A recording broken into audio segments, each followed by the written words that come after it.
नजर डालेंगे sports news पर। फास्ट बॉलर मोहम्मद आमिर ने पाकिस्तान और ऑस्ट्रेलिया के दरमियान रावलपिंडी में खेले जाने वाले टेस्ट पर दिलचस्प अंदाज में तबसरा किया है। आमिर ने ट्वीट करते हुए लिखा कि इस पिच पर तो बॉलर्स को घर चले जाना चाहिए और बैटर्स एक दूसरे के साथ खेल लें। वाज़ेह रहे कि पिंडी टेस्ट की विकेट के हवाले से बातें की जा रही हैं, ये बहुत फ्लैट है और सिर्फ बैटर्स के लिए मददगार साबित होगी।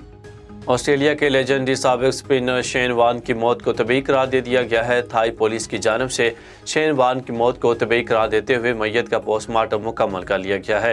पोस्टमार्टम रिपोर्ट भी जारी कर दी गई है। वाज़ेह रहे कि 52 साला क्रिकेटर जुमा के रोज़ अपने लग्जरी विला में मुर्दा पाए गए थे।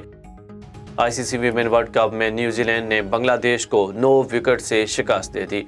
शानदार इनिंग्स पर सऊदी बैट्स मैच की बेहतरीन खिलाड़ी करार दे दी गई हैं।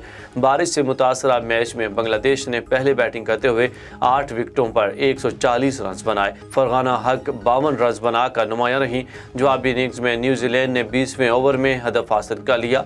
सऊदी बैट्स 79 और अमेलिया केयर 47 रन बनाकर नॉट आउट रहीं।